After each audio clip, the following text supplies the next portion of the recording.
ګورو د شاهین شاه افریدي دا ویډیو په سوشل میډیا باندې ډیره زیاته وایرل شوې، تقریبا هر نیوز چینل والا هم په خپل چینل باندې چلولې ده. په سوشل میډیا خو هر ځای کې وایرل شوې ده، خو په دې ویډیو باندې د شاهین شاه افریدي او د شاهد افریدي د دواړو خاندانونو چې کوم دي دواړه په ډیره زیات خفه دي. چون کې دای چې کوم انویټیشن کارت جوړ کړو د نکاح چې کوم انویټیشن کارت دای ډیزاین کړو، ای کې دای صفه لیکلو چې څومره هم ملمانه راځي ای بخپل موبایل بند ساتي، ځکه دا یو فیملی ګیدرینګ دی او دې کې موږ نه غواړو چې زموږ څه پرسنل ویډیو لیک شي. خو هماغه وشوه دا ویډیو چې هر چا جوړه کړې ده شاهین شاه افریدي د دې باره کې ډېر زیات د خفګان اظهار کړی دی، چونکې موږ پښتانه یو او زموږ دا ویډیو چې کومه ده چا په سوشل میډیا باندې وایرل کړې ده، چونکې دغه ځکه زموږ د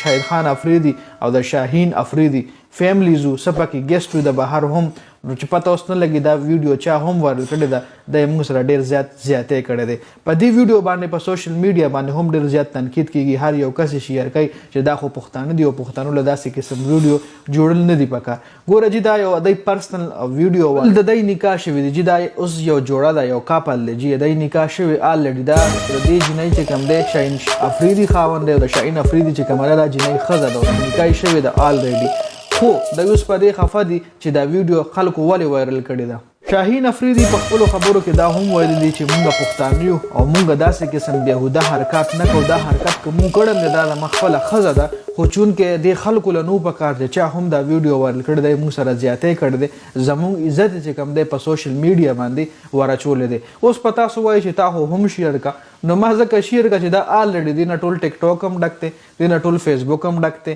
دا جیو نیوز والا هم چلولی ده، دا ایروای نیوز والا هم چلولی ده، دا څومره هم الکترانکس میډیا ټولو چلولی ده. الکترانکس میډیا نه علاوه سوشل میډیا باندې هم د دنیا خلکو دا ویډیو په خپلو پیجونو باندې چلولی ده. صرف او صرف زما پیغام دغه دی چې کم خلک هم دا د چا پرسنل دغه له ورځي نو یې نه دي په کار چې بس موبایل راغیشتي او بس هر چا له ویډیوګانې جوړی او بیا هغه په سوشل میډیا باندې ورچوي. دا چې هر چا ورچولی ده خو پښتون ورچولی ده، هم د پښتنو مطلب د پښتنو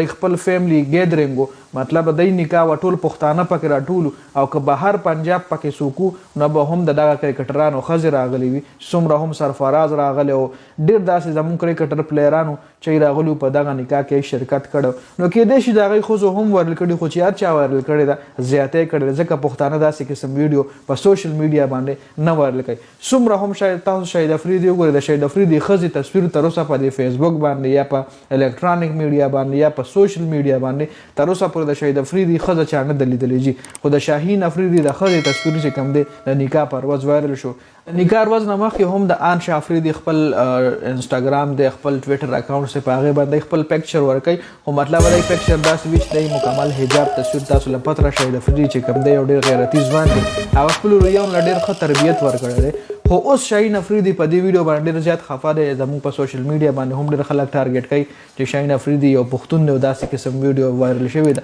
نو دا دی په خپله نه ده وایرل کړې جي، دا چا بل چا لیک کړې ده، سوشل میډیا ته یې ورچولې ده او بیا هر چا راغوي. تاسو له پته دا سلیبریټي دی، سټار دی جي، شاهد افریدي هم سټار دی، د شاهد افریدي لور بیا شاهین افریدي ستاران دي، هر کس غواړي چې زه د ویډیو راوچته کړم او په خپل پیج یې ورواچوم. نو دا چې هر چا لیک کړې ښه نه دي کړي، د شاهین افریدي هم غټه ګیله ده. نو تاسو ما وی حقیقت شریک کم چې دا غوره شاهین افریدي په خپله نه ده کړې، دا بل چا لیک کړې ده، هغې سره یې زیاتی کړې، یو